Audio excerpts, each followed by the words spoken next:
नमस्ते दोस्तों, आज मैं आपको एक हॉरर स्टोरी से रूबरू कराने आया हूँ। आइए शुरू करते हैं। कब्रिस्तान एक ऐसी जगह है जहाँ जिंदगी से ज़्यादा मौत का सुकून होता है। हर धर्म में मौत के बाद शरीर को अलग तरीके से अलविदा करते हैं।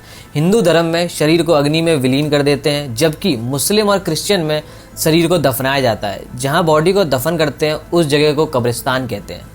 बचपन से हमने कब्रिस्तान के बारे में कई डरावनी कहानियां सुनी है। लोग कहते हैं कुछ आत्माएं अपना शरीर त्याग देती हैं, लेकिन दुनिया नहीं।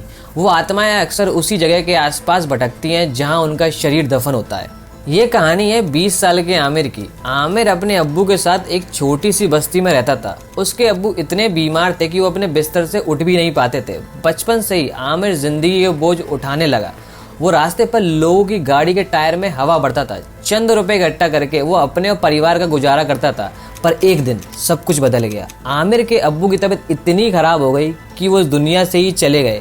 आमिर के पास ना पैसा था ना कोई मदद, इसलिए उसे अपने अब्बू का अंतिम संस्कार अकेले ही करना पड़ा। उसने किसी तरह एक पुराने कब्रिस्तान में उन्हें दफनाने का इंतजाम किया, बिना किसी रस्म के, बिना किसी सहारे के। दोपहर से शाम हो गई, शाम से रात हो गई। आमिर वहीं कब्रिस्तान में बैठा रहा। उसका दिल टूटा हुआ था, आंखों में आंसुओं का तूफान था। अब्बू के जाने के बाद वो खुद को कमजोर और बिल्कुल अकेला महसूस कर रहा था। जैसे ही वो वापस घर लौटने के लिए कब्रिस्तान के गेट तक आया, अचानक से किसी की उसे आवाज सुनाई दी, आरू बेटा। आमिर का पूरा शरीर एक पल के लिए कांप गया। ये नाम सिर्फ उसके अब्बू लेते थे। उसने सोचा, क्या वो सिर्फ उसकी सोच है? तभी एक और आवाज़ आई, इस बार और भी साफ और एकदम उसके अब्बू जैसे। आमिर ने हिचकिचाते हुए पीछे देखा, पर वहाँ सिर्फ एक पुरानी कब्र थी और कुछ भी नहीं। उसने घबरा के कहा, अब्बू क्या आप मुझे सुन सकते हैं? आमिर ने खुद को संभाला और वहां से निकलने लगा, लेकिन जैसे ही गेट तक आया उसका दिल दोबारा कांप गया। जो गेट कुछ देर पहले खुला हुआ था अभी वो बंद था। उसके पास एक बड़ा सा ताला लटका हुआ था। कब्रिस्तान के चारों ओर लोहे के ऊंचे तार हैं और आमिर के पास और कोई रास्ता नहीं था सिवाय दूसरे कोने के गेट तक जाने के। पर उस गेट तक पहुँचने के लिए उसे कब्रिस्तान के बीचों बीच से गुजरना था। रात गहरी हो चुकी थी, हवा में एक अजीब सी ठंडक थी और हर कोने में सिर्फ थी खामोशियां। आमिर का हर कदम भारी हो रहा था, पर उसे वहां से निकलना था।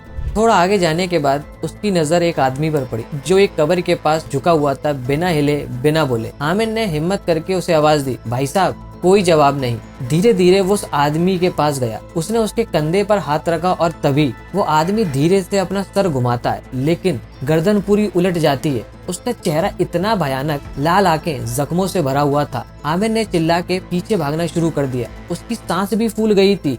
फिर वो एक पेड़ के पास जाके छुप गया।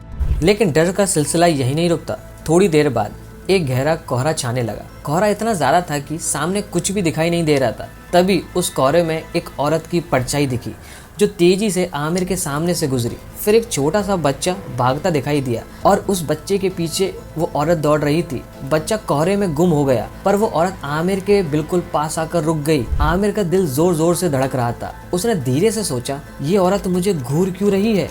जैसे ही कोहरा हटता है, आमिर ने उसका चेहरा देखा और वो दंग रह गया। ऐसा लग रहा था जैसे वो औरत कब्र से निकलकर जिंदा हो गई हो।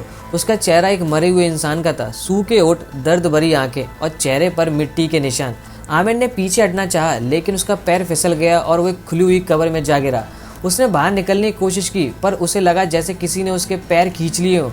जब उसने पीछे मुड़ के देखना चाहा तो वो मुड़ नहीं पाया, क्योंकि उस भयानक औरत ने आमिर का गला पकड़ लिया था। आमिर नीचे और नीचे खिसता जा रहा था। उसकी आंखें धीरे धीरे बंद हो रही थी। तभी एक हवा चली और किसी ने आमिर का हाथ पकड़कर उसे बाहर खींच लिया। आमिर ने जब अपने आप को कब्र के बाहर पाया तो उसके आसपास कोई भी नहीं था, पर उसका दिल कह रहा था, मुझे किसने बचाया? उसने अपनी आंखों से आंसू पोंछे और धीरे से बोला, अब्बू।